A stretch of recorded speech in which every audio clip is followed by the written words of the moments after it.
നമസ്കാരം, വെളിച്ചം ചാനലിലേക്ക് സ്വാഗതം.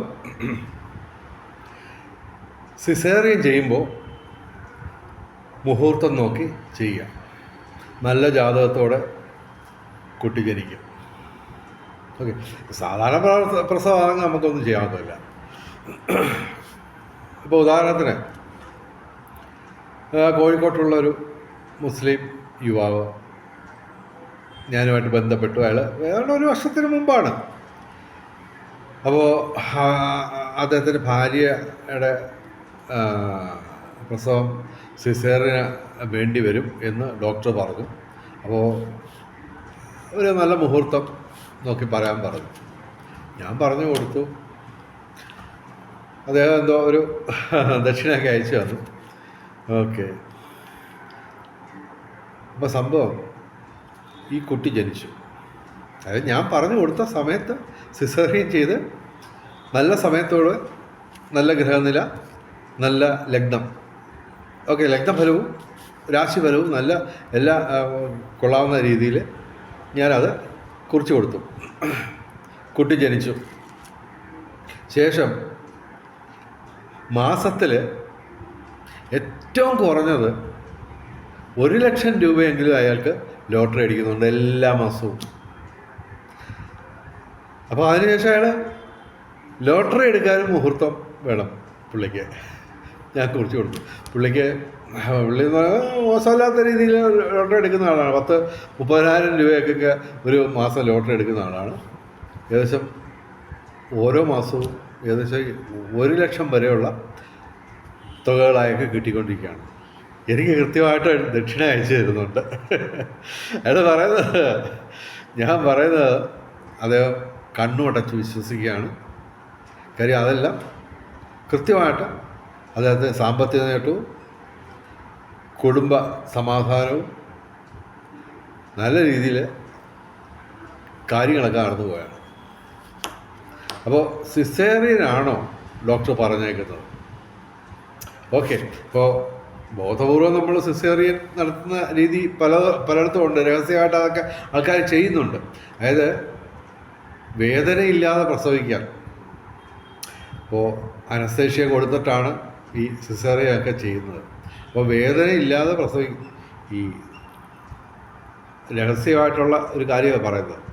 ഈ ഡോക്ടർമാരൊക്കെ പൊതുവെ എല്ലാവരും വലിയ ഒരു വിഭാഗം ആൾക്കാർ, 50% കൂടുതൽ ആൾക്കാരും ഡോക്ടർമാരാണോ അവർ സിസേറിയൻ ചെയ്ത് എടുക്കുകയുള്ളൂ. മുഹൂർത്തമൊക്കെ നോക്കി വരും. കുട്ടിയായിട്ട് പറഞ്ഞാൽ വേദനയില്ലാതെ പ്രസവിക്കുക. ഓക്കെ,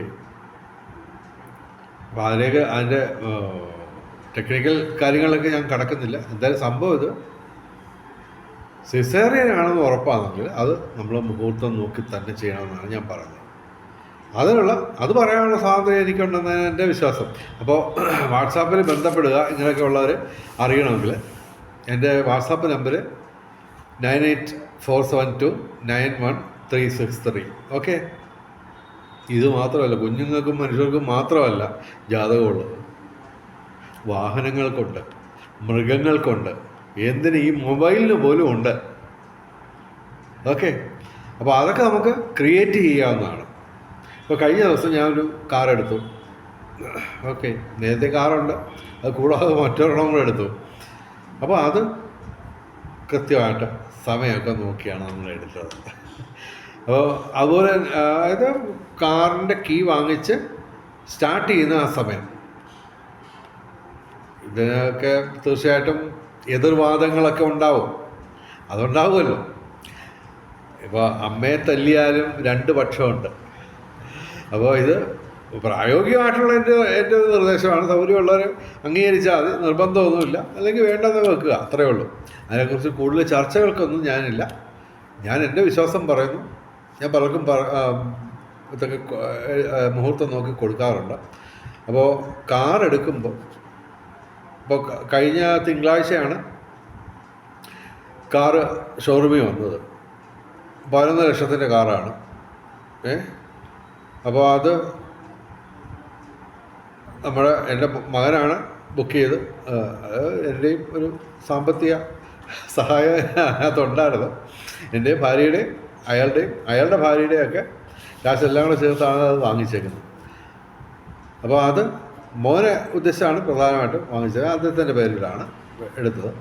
അപ്പോൾ കാർ സ്റ്റാർട്ട് ചെയ്യുന്ന സമയം നോക്കിയപ്പോൾ അയാൾക്ക് വ്യാഴാഴ്ച ലീവുണ്ട്, പിന്നെ ശനി ഞായറുമേ ഉള്ളൂ. അപ്പോൾ വ്യാഴാഴ്ചയുടെ സമയം നോക്കിയപ്പോൾ അത്ര സുഖകരമൊന്നും അല്ല. ജനിക്കുന്ന കുട്ടിക്ക് ആ സമയത്ത് വർക്കിംഗ് അവേഴ്സിൽ അയാൾക്ക് പറ്റുന്ന സമയത്ത് അവർ ഈ നൈറ്റ് ഡ്യൂട്ടിക്കാരാണ്, മോനും ഭാര്യയും. അപ്പോൾ ഈ പകൽ 12:00-ക്ക് ശേഷമേ അവർക്ക് വണ്ടിയൊക്കെ എടുക്കാൻ ഒക്കത്തുള്ളൂ, സാവകാശം കിട്ടത്തുള്ളൂ. അപ്പോൾ അങ്ങനെ നോക്കിയപ്പോൾ വ്യാഴാഴ്ച കൊള്ളത്തില്ല. തുടക്കം തന്നെ രാഹു ദശയാണ്, അത് തന്നെ രാഹു പിഴച്ചൊക്കെ നിൽക്കുകയാണ് ആ സമയത്ത്, വ്യാഴാഴ്ചത്തെ സമയത്ത്. അപ്പോൾ ഞാൻ ശനിയാഴ്ച നോക്കിയപ്പോൾ ഉത്രട്ടാതി നക്ഷത്രം, ലഗ്നം വരുന്നത് ഇടവ ലഗ്നം, 1:45, 1:30-ക്കും 2:15 ഇടയ്ക്കാണ് ഞാൻ സമയം കുറിച്ച് കൊടുത്തത്. അപ്പോൾ 1:45 സ്റ്റാർട്ട് ചെയ്തു. അപ്പോൾ അത് ഉത്രട്ടാതി നക്ഷത്രമാണ്. കൂടാതെ ലഗ്നം ഇടവ ലഗ്നം ആയതുകൊണ്ട് ഇപ്പോൾ വ്യാഴം 2-ാം ഭാവത്തിൽ ധനസ്ഥാനത്ത്, ശനി 11-ാം ഭാവത്തിൽ ലാഭസ്ഥാനത്ത്. അതൊക്കെ ബാക്കിയൊക്കെ ഒരുമാതിരിയൊക്കെ ഒത്തു വരുന്നുണ്ട്. അപ്പോൾ അത് കൊടുത്തു. അതുപോലെ തന്നെ നമുക്ക് ഈ മൊബൈലിൻ്റെ ഇതും നമുക്ക് സമയം നോക്കാം. കാര്യം അതെടുത്ത് ആദ്യത്തെ മെസ്സേജ് വിടുമ്പോൾ നമ്മൾ മുഹൂർത്തം നോക്കി ചെയ്യാം. അപ്പോൾ ഈ ഞാൻ പറയുന്നത് ഇതാണ്, ഒരു കുട്ടി ജനിച്ചാൽ തീർച്ചയായിട്ടും അതിൻ്റെ ജാതകത്തിലെ നല്ല ഫലങ്ങളും ചീത്ത ഫലങ്ങളും ഒക്കെ നമ്മളെല്ലാം ബാധിക്കും. അതുപോലെ തന്നെ എൻ്റെ വാദം ഇതാണ്, അത് തർക്കിക്കാനൊന്നും ഞാനില്ല. ഭൂരിപക്ഷം വലിയൊരു ഭാഗം ആൾക്കാർ ജ്യോതിഷന്മാർ തന്നെ അത് എതിർക്കുകയൊക്കെ ചെയ്യും, പല കാരണങ്ങളുമുണ്ട്. അതൊന്നും തർക്കിക്കാനൊന്നും എനിക്ക് സമയമില്ല. സൗകര്യമുള്ളവർക്ക് അംഗീകരിക്കുക, ഇല്ലെങ്കിൽ വേണ്ട, അത്രയേ ഉള്ളൂ. വെറുതെ അതിൻ്റെ പേരിൽ ഒരു ചർച്ചയ്ക്ക് ഞാൻ തയ്യാറല്ല. അപ്പോൾ വാഹനം എടുക്കുമ്പോൾ നമുക്ക് കൃത്യമായിട്ട് ഒരു മുഹൂർത്തം ഫിക്സ് ചെയ്യാം. അതുപോലെ മൊബൈലിൻ്റെ അതും ഫിക്സ് ചെയ്യുക. ഇതിൻ്റെ എല്ലാം ഭാഗ്യം നിർഭാഗ്യങ്ങളെല്ലാം നമ്മളെ ബാധിക്കും എന്നാണ് എൻ്റെ വിശ്വാസം. ഇത് കൂടാതെ നമ്മൾ നമ്മുടെ വീട്ടിലെ ഈ ഇത് എന്താ പറയുക, നമ്മുടെ വളർത്തു മൃഗങ്ങൾ, പട്ടി, പൂച്ച, കോഴി, താറാവ്, ആട്, മാട്, പശു, എരുമ, പോത്ത്, ഇതിനെല്ലാം തന്നെ ജാതകമുണ്ട്. അത് പക്ഷേ മൃഗങ്ങളുടേത് ഗ്രഹനില നമുക്ക് ഈ സിസേറിയൻ അങ്ങനെ ഒരു നല്ല മുഹൂർത്തം കണ്ടുപിടിച്ച് ചെയ്യാൻ പറ്റില്ല. അതുപോലെ സിസേറിയൻ അല്ലാത്ത പ്രസവത്തിനും നമുക്കൊന്നും ചെയ്യാൻ പറ്റില്ല, അതൊക്കെ ദൈവം നിശ്ചയിക്കുന്നത്. പക്ഷേ ഇതെല്ലാം തന്നെ നമ്മുടെ വളർത്തു മൃഗങ്ങളുടെ ഇതുപോലും നമ്മളെ ബാധിക്കുമെന്നാണ് ഞാൻ പ്രായോഗികമായിട്ടുള്ള ജീവിതത്തിൽ നിന്ന് മനസ്സിലാക്കിയിട്ടുള്ളത്. ഓക്കെ, എന്തായാലും വളർത്തു മൃഗങ്ങൾ അത് ഏതായാലും നമ്മൾ വളർത്തുന്നത് നല്ലതാണ്. ഇപ്പോൾ എൻ്റെ വീട്ടിന് തൊട്ടടുത്ത് ഒരു ടീച്ചറും ഹസ്ബൻഡ് ഗൾഫിലാണ്. അപ്പോൾ അവർ ഒരു പട്ടിയെ വാങ്ങിച്ചു. ഈ പട്ടി വന്നതിന് ശേഷം മിക്കവാറും എല്ലാവർക്കും, ആ പട്ടി വന്നതിന് ശേഷം എല്ലാവർക്കും പലതരത്തിലുള്ള രോഗങ്ങൾ എന്ന് പറയുമ്പോൾ ഈ ടീച്ചർ ഏകദേശം 6 മാസത്തോളം മെഡിക്കൽ കോളേജിൽ അഡ്മിറ്റായിരുന്നു. തിരിച്ചു വന്നിട്ടും അവർക്ക് നടക്കാനൊന്നും പറ്റാത്ത ഒരവസ്ഥ. ചെറുപ്പക്കാരിയാണ്, 45-50 വയസ്സേ ഉള്ളൂ, 45ഓളം വയസ്സേ ഉള്ളൂ.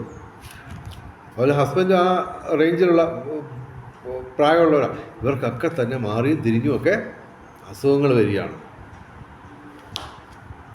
ഞാൻ പിന്നെ നമ്മുടെ ശുദ്ധഗതിക്ക് നമ്മൾ പറഞ്ഞു, പട്ടി പ്രശ്നമാണേ, അതൊന്നും ആരും കേൾക്കുന്നില്ല, വേണ്ട, സൗകര്യമുള്ളവർ കേട്ടാൽ മതി, അംഗീകരിച്ചാൽ മതി.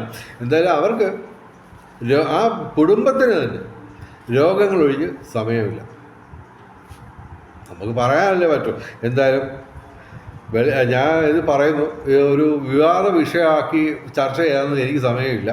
അതിൻ്റെ കാര്യമുള്ളത് സൗകര്യമുള്ളവരൊക്കെ അംഗീകരിച്ചാൽ മതി. എന്തായാലും വെളിച്ചം ചാനലിൻ്റെ മുഴുവൻ പ്രേക്ഷകർക്കും സർവകാര്യ വിജയം, സർവവിധ സൗഭാഗ്യം, രാജകീയ സുഖഭോഗങ്ങൾ, അപ്രതീക്ഷിത ധനലാഭങ്ങൾ, അപ്രതീക്ഷിത സൗഭാഗ്യങ്ങൾ ഇവ ഗുരുവായൂരപ്പൻ അനുഗ്രഹിച്ച് തന്ന് എല്ലാവരുടെയും ജീവിതത്തിൽ വെളിച്ചവും ഐശ്വര്യവും സമ്പദ്സമൃദ്ധിയും വന്നു ചേരട്ടെ എന്ന് പ്രാർത്ഥിച്ചുകൊണ്ട് വീഡിയോ അവസാനിപ്പിക്കുന്നു. നമസ്കാരം, ശുഭദിനം.